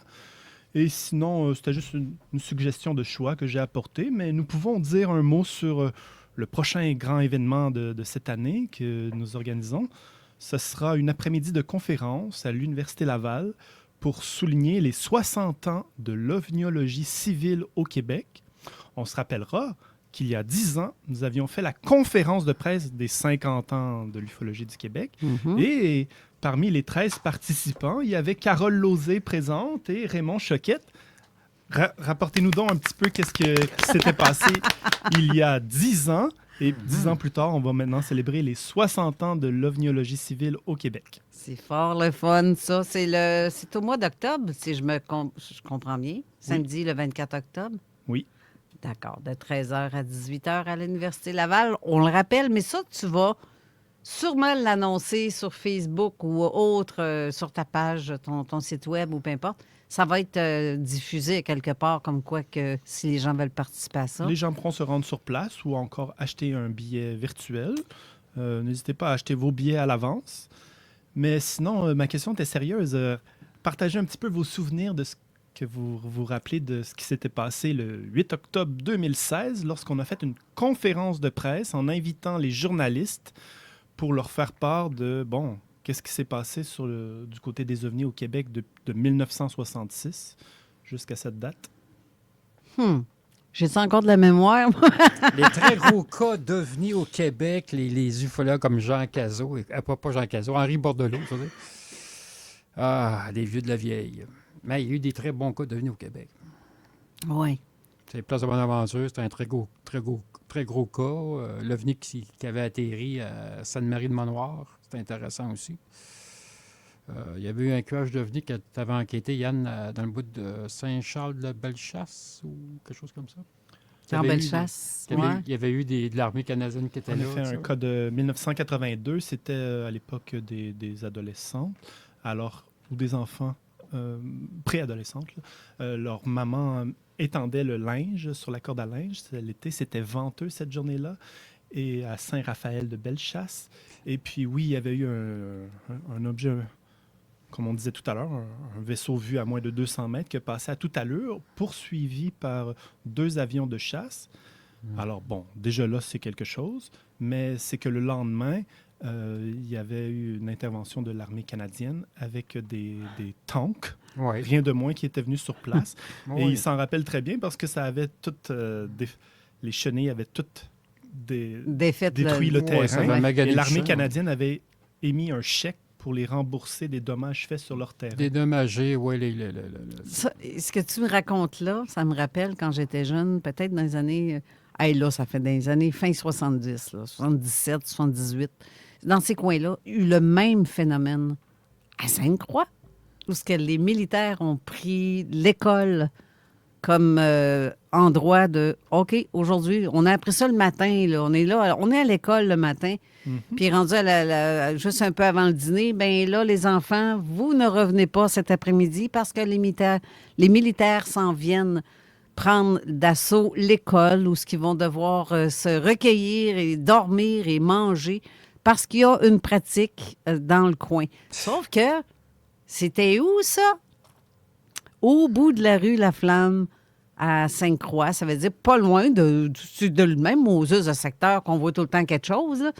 Mais en fait, c'est ce secteur-là, il y a comme eu quelque chose qui aurait été vu dans le Cap, qui s'en va vers le bord du fleuve. Donc, tu sais, encore une fois, ça se répète. Il y a eu quelque chose, les militaires sont là. Puis ça peut arriver, en parenthèse, peut-être 4 fois par année qu'ils vont dire que c'est un exercice, mais ce n'est pas un exercice, c'est une opération militaire X. Exactement. Puis j'étais TQ. T'étais TQ? Oui, j'étais TQ. Puis il y avait c'était plein de tanks dans la cour d'école. De tente ou de des tanks? Des tanks avec un K, là. Tanks. OK, pas des tentes. T-A-N-K, tank. Des tanks. Okay. C'est de même ça se dit, un tank, un tank. C'est ça. C'est ça. Des véhicules militaires à chenilles, c'est ça. Il y en avait, je pense, c'est 5-6 dans ces coins-là. Il y avait des hélicoptères aussi. Ça garde. Puis on n'avait pas le droit de revenir à l'école et on n'avait pas le droit d'aller au parc au bout de la rue. C'est là qu'il faisait quelque chose. Le parc au bout de la rue. Il y avait un parc au bout c'est de pas où cette qu'on va rue-là. là, pour observer comme le Non, fleuve, juste à côté. OK, pas cette place-là. C'est juste à côté. Ah ouais? Oui, c'est... C'est un très bel endroit, ça, pour voir de quoi. Oui, bien c'est ça. Oui, Caroline, mais sauf que je m'en souviens comme quasiment si c'était hier. Parce que moi, dites-moi pas qu'il faut pas faire ça, moi le faire. Parce que quand ils ont dit vous n'avez pas le droit de revenir à l'école, bien, je suis retournée. J'ai regardé les militaires, puis je capotais, je voyais un tank pour la première fois, puis je pouvais toucher, jaser avec eux autres, puis il n'y avait pas d'autres enfants, par exemple. Là. Je pense que j'étais peut-être la seule, mais je restais à côté, tout près de l'école. Il aurait fallu savoir c'était qui ces soldats-là. T'sais, habituellement, pour un cas d'OVNI, c'est un escadron radar qui va se déplacer. C'est pas l'armée de terre. C'est un escadron radar. T'sais. Mais bon. Non, mais quand même, ça fait longtemps. Ça me fait vraiment penser à ce que tu viens de raconter. C'est dans les années 80, début 80. Puis moi, c'est vers la fin des années... C'est dans les années 77, peut-être, je dirais. Je m'en souviens pas, mais c'est exactement le même phénomène qui se produit. Il y a eu quelque chose qui a été vu sur le bord du Cap, au bout de la rue. Puis c'est là qu'il y avait une pratique supposée. Oui, c'est ça. C'est lorsqu'on rapporte des histoires comme ça qui rend tellement ridicule la réaction normale, peut-être des gens, de rire des ovnis, parce que pour eux, ils pensent, parce qu'ils ont écouté des films, que les ovnis, c'est extraterrestre. Non, pas pantoute. C'est un phénomène réel, à tel point que même il y a des interventions, parfois c'est les policiers, parfois c'est d'autres types d'autorités comme les militaires. Alors, c'est là qu'on voit qu'on est dans le sérieux.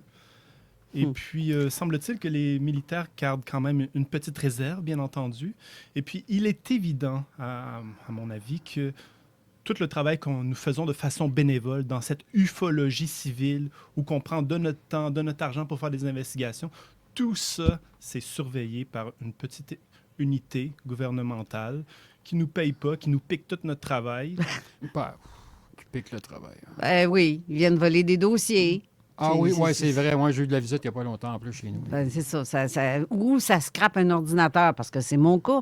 J'avais une belle grosse enquête en plus de ce que j'ai vu en 2016, filmé. J'avais tout là-dessus. Puis en même temps, j'enquêtais sur un truc qui est en Suisse, dont le cas d'Annie, où on voit vraiment l'OVNI au fond. Puis on en a parlé. Oui, exact. Puis on en a parlé, le CERN. Ah, okay. Puis on en a parlé avec Richard Glenn de ça à son émission parce qu'il m'avait invité pour montrer ce truc-là, les vidéos qui étaient faites conjointement aussi avec, je me souviens pas de son nom, j'ai un blanc, là. C'est lui qui m'avait référé Annie parce qu'il savait pas trop comment agir. Puis aujourd'hui, il est décédé d'un cancer du cerveau. Je sais, il allait à tes soupers ufologiques. C'est celui qu'on accusait d'avoir fait ci ou fait ça. Donald-Cyr? Non. Okay. Donald-Cyr, ben non, c'est une crise cardiaque qu'il y a eu. Ah, pardon.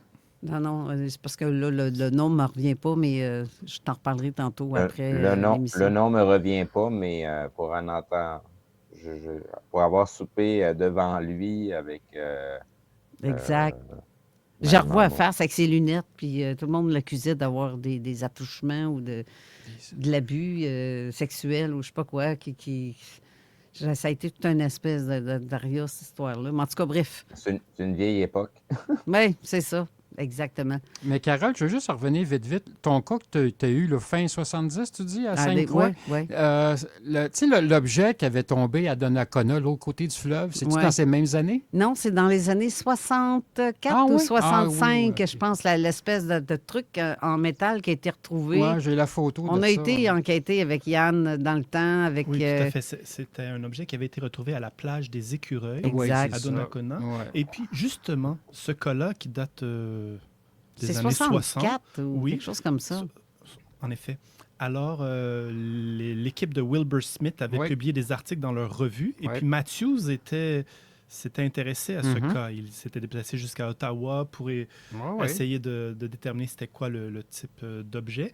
Et mentionnons que notre collègue Chris Rutkowski, qui a publié un des principaux ufologues du Canada, a publié un énième livre cette année qui parle des relations avec le gouvernement américain et les études des ovnis.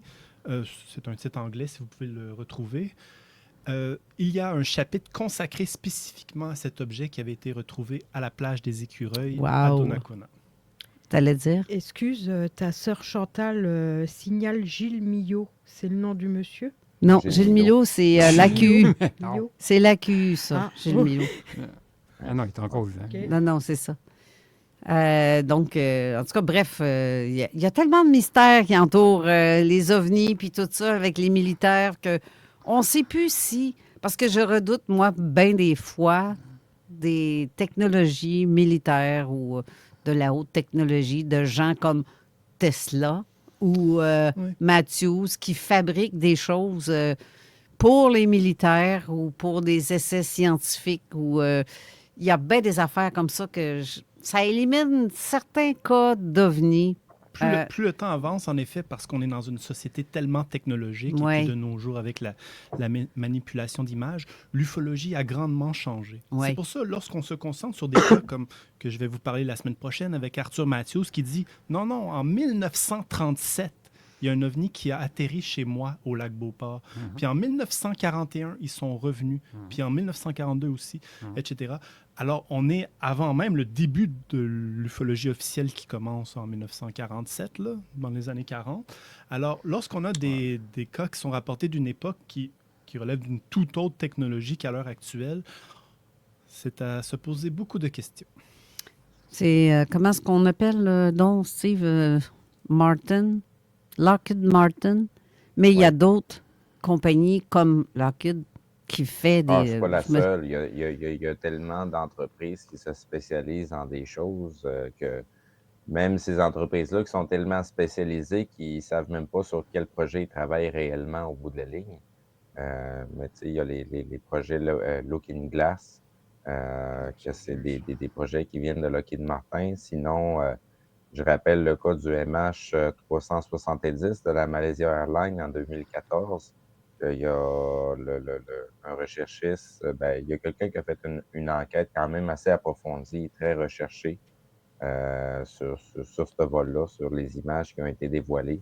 Et puis, ça dévoile vraiment une technologie qui ressemble très étrangement à certains signalements à diverses époques. Ça serait au bout de la ligne de la technologie de Lockheed Martin. En tout cas, c'est un cas assez particulier, intéressant à aller faire fouiller parce qu'il y a beaucoup de choses, beaucoup de détails qui font que c'est pas juste un avion qui s'est écrasé à quelque part puis qu'on n'a pas retrouvé la trace à cause qu'il y a eu un problème technique dans l'avion. Les images qui ont été dévoilées par les drones militaires qui étaient sur les lieux pas trop loin, comme par hasard, ont filmé des trucs assez capotés. Là. On le voit très bien disparaître à travers un espèce de cercle, comme un genre de portail, et l'avion n'est plus là. Tout à fait. Est-ce que tu as vu ces images-là de ce dont il parle? Non, je ne suis pas assez au courant de ce cas. Ah non, Celui qui a fait la recherche approfondie, c'est Ashton Forbes. Moi, j'avais fait à l'époque, puis j'ai remis public la vidéo à nouveau, la narration, dans le fond, de l'enquête qui a été faite par quelqu'un d'autre, en français, dans le fond, de l'historique de ce cas-là, de la Malaysia Airlines. Et il y a pas mal de trucs intéressants, de pistes à travers, parce que les gens qui étaient dans l'avion, il y avait du monsieur et du madame tout le monde, mais il y avait quand même une douzaine de scientifiques qui travaillaient dans une entreprise qui Comme par hasard. faisait des semi-conducteurs qui sont en lien avec la technologie qui a servi à les faire disparaître. Comme par hasard. Il y a des scientifiques partout qui disparaissent quand il y a quelque chose d'intéressant, comme là. C'est le cas, là. Il y a tellement de scientifiques qui disparaissent. Il y a un ménage qui se Ce qui fait. se Il y a des passe gens qui disparaissent. entre la Chine et Taïwan à cause des technologies, c'est pas loin de ces histoires-là. Là. Il y a ce qu'on sait sommairement de la guerre pour ce que le public peut savoir. Puis il y a les manigances qui sont derrière, qui justifient c'est les vrais buts de pourquoi ils font la guerre. Là, présentement, c'est une guerre de technologie. Puis sur qui va avoir la mainmise sur l'intelligence artificielle qui va juste servir encore à nous manipuler d'une autre façon et nous surveiller. On voit qu'une partie de la population est rendue dans l'abrutissement parce qu'elle utilise ou surutilise l'intelligence artificielle. On l'utilise à toutes les sauces. On a transféré notre discernement à ChatGPT, fait que c'est pas pour tout le monde. Il y en a qui en font les meilleurs amis, hein, n'est-ce pas? Oui, c'est un outil. Mais bon, mais quand tu racontes ta vie à un outil, sois pas surpris s'il arrive quelque chose après. Tu viens de donner toutes tes informations personnelles. Ah là là. En tout cas. Quand tu parles à une machine comme un ami, ça dresse un portrait pas trop intéressant de la société où ce qu'on en est rendu. Ben honnêtement. Non, ça fait comme t'es pas. C'est pour ça que c'est le fun des soupers ufologiques, qu'on se voit face à face entre quatre yeux, puis ce que tu me racontes, si tu me comptes une pipe, je vais le sentir en tabarouette. Mais la majorité des gens qui sont là, ils ont vécu des trucs assez particuliers, pas tous ufologiques, mais tout le temps. Quelle bonne nouvelle à entendre. Steve va se joindre à notre souper la semaine prochaine. Pas sûr qu'il descende. Non, ça m'étonnerait de ce côté-là. Mais sinon, il vient même pas à la radio pour te donner une idée, là, c'est comme pas évident. Là. J'habite trop loin, ça me prend un char d'assaut pour pouvoir sortir d'ici et me rendre jusqu'à Québec. Fait que oui, avec les champs de mine, nos routes tellement bien, Ah, c'est le tiers-monde. Hein? On se croirait vraiment sur des routes qui ont été bombardées. Là. Non, mais pas vrai. C'est pas des jokes, là. Je fais le sarcasme, mais c'est réel, là, ce que je dis. Oui, c'est réel. Mais je veux pas être complotiste, même si ça sonne complotiste, mais il y a un complot quelque part. Parce qu'on est rendu à l'été, toutes les routes sont finies partout, Colin, puis il n'y a pas personne qui bouge. Hey, on est obligé d'aller s'acheter nos... sont déjà brisés. Ben oui, mais on est obligé d'aller s'acheter nos propres sacs puis patcher le trou qu'il y en a de chez nous dans la rue parce que... Les trous sont tellement gros que je pense que c'est un ovni qui atterrit là, à cette place-là. Je regarde s'il n'y aurait pas de la radioactivité tout d'un coup. Hey, tabarouette, j'en avais un dans la rue, sur la route principale, là, tout près de la lumière. Ça fait 6 pouces de profond. Ça te brise un char, ça. C'est quoi tu veux? Tu veux qu'on t'emmène ta facture, puis moi, tout ce qu'il y a de mon char, m'ont facturé ça au gouvernement. Colin, de toute façon, c'est à bout de ligne, tout le monde va payer pour. C'est qu'ils n'investissent plus parce qu'ils savent que bientôt, on va avoir, en quelques mois, là, quelques années, des voitures volantes. Plus besoin de patcher les routes. Moi, j'ai c'est drôle, ça, ce que tu dis là. C'est les villes de 15 minutes et des patentes de même, là, que ça sert à rien de mettre trop l'emphase sur les routes. De toute façon, le monde ne sortiront pas de leur enclos. Bien, c'est ça. On n'aura pas le droit de passer 15 minutes. Oui, ça va je travaille à 15 minutes. Je suis limite. Et les patentes de même, là. Si on veut conclure l'émission, parce qu'il reste 2-3 minutes, je dirais. Bon, peut-être 4, là, force à note. On va force à note. Je vais conclure en disant que si vous avez aimé mon discours qui se distingue de certains autres ufologues par sa méthode, son aspect scientifique, vous êtes les bienvenus à visiter le site garpan.ca. Vous allez pouvoir voir qu'on offre de nouveau des séminaires de lecture où qu'on lit des livres en commun, ainsi que la reprise des formations du Garpan, qui ont été déjà suivies par quelques dizaines de personnes par le passé, formation d'investigateurs, formation de chercheurs, et puis nous avons les événements prévus pour l'année. Alors, vous pouvez faire des dons pour nous encourager ou mettre la main à la pâte et découvrir cette réalité qui n'est pas du tout présentée correctement dans les médias. Ce qu'ils vous disent sur les ovnis, ce n'est pas ça. C'est plus mystérieux, c'est spirituel d'une certaine façon, mais ce n'est pas des petits bonhommes verts. Non, ils ne sont pas nécessairement verts. En parlant de petits bonhommes verts, as-tu vu la photo que j'ai mise du chat? Oui, je t'allais montrer.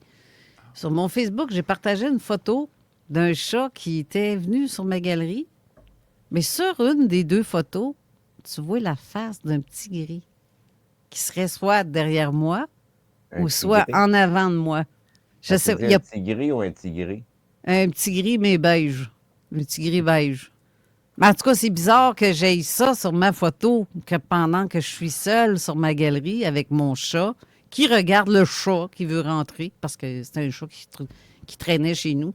Et j'avais remarqué ça, et Patricia m'écrit « T'es-tu au courant qu'il y a un petit gris sur ta photo? » Ben, je vois, mais ça peut être un effet pareidolie, parce que moi, j'ai mon petit côté terre à terre, des fois. Peut-être. En ce qui concerne nous, les investigateurs, on se concentre surtout lorsqu'il y a une réaction, soit du témoin qui l'a vu sur place, au-delà de la photo, ou parfois c'est l'animal lui-même. On a des cas comme ça. Ben oui. C'est le chat qui réagit. Ensuite de ça, l'humain regarde où le chat regarde, et c'est là qu'il voit qu'il y a une forme. Quoique le chat, moi, il réagissait parce qu'il y avait un chat sur mon terrain, puis je voulais pas. Tu sais, c'est le tasse-toi, c'est chez nous ici. Et l'autre chat me regardait ou regardait derrière. Ça, je n'ai pas porté attention là-dessus. Mais il y a quand même une bizarre de forme. Je te l'ai montré tantôt. Allez voir sur mon mur Facebook personnel la photo d'un chat. Une des 2, on le voit clairement. Puis je m'étais dit, comme j'avais dit à Patricia, c'est peut-être de la pareidolie. C'est peut-être dû à une planche de plywood que j'ai sur ma galerie, puis que c'est les nœuds qu'on voit, que ça forme les yeux. Mais non, la planche de plywood est derrière ça. Et ça dépasse la planche de plywood. Fait que ça fait comme taboire. Mais c'est ce que je n'ai pas dit. J'ai senti comme quelque chose me tirer le gilet par en arrière. C'est autre chose dans ce cas. La seule personne à qui je l'ai dit, c'était Raymond hier, parce que j'ai senti vraiment cette sensation-là. Je me suis dit, mon gilet vient de se replacer, peut-être, c'est peut-être juste ça. Tu sais, moi, j'essaie tout le temps de trouver une raison logique à tout en premier. Puis après, ben, si je suis pas capable de voir c'est quoi, ben c'est ça. J'essaie de... C'est pas que j'essaie de pas y croire, je crois à tout ça, mais sauf que j'essaie de trouver la raison... Une réponse, des fois, logique, Ouais. sans dire que c'est extraterrestre ou je sais pas quoi. Ça peut être aussi simple que c'est le pli qui se fait dans ton T-shirt avec le cintre, là, que ça fait toujours comme un petit coin, puis il a bougé, puis tu as eu l'impression que c'était quelqu'un de touché. Oui, sauf que là, c'était dans le dos. Mais sur mon omoplate, j'ai même pas un muscle qui a bougé là tout seul. Mais je sais pas si tu places ton linge comme il faut sur tes cintres, moi. En ce qui concerne tous ces cas-là, les pareidolies, les cas d'OVNI, il faut, rappelez-vous-en, se concentrer sur les cas les plus importants. Alors, certains disent, les photos sont toujours pas claires. Non. Concentre-toi sur les quelques photos qui sont parfaitement claires, des cas où il y a de nombreux témoins. Et ensuite de ça, il y a tous les cas plus confus, difficiles à prouver. Mais c'est le témoignage aussi qui est vraiment important. Oui. Parce que... Dernier détail, les gens, des fois, ont tendance à perdre de vue que le message s'adresse aux témoins. Et non pas à l'humanité puis à tout le monde qui est alentour. Oui, peut-être. Des fois, il y a des choses qui font vibrer le témoin, puis que nous autres, ça nous dit strictement rien. Ouais. Perdez pas de vue là, ce côté-là. Là. C'est l'expérience du témoin qu'on est en train d'analyser. Fait qu'on peut pas faire son expérience sienne puis dire c'est de la merde. Non. C'est un bon point, ça. C'est ici que l'émission se termine. Merci d'avoir été là, tout le monde. Merci Yann Vanet d'être venu en studio. Merci Raymond Choquette qui va avoir son émission dans quelques instants. Merci Patricia qui a raconté, qui répondait aussi aux commentaires. Merci Steve Zuniga à la co-animation. Merci Carole. Ben, merci. Merci à Jean Morissette aussi qui nous a lâché un petit coucou tantôt par téléphone. Donc, restez là. C'est l'émission de Raymond Choquette qui commence dans quelques instants dans la zone insolite, en direct en studio. Donc, ce n'est pas un pré-enregistrement. Tout devrait bien aller. Restez là. Puis merci d'avoir été là. La semaine prochaine, on rappelle que c'est Richard Glenn, notre invité en studio. Bonne semaine à vous tous et toutes. Merci d'avoir été là. Bye! Bye. Au revoir.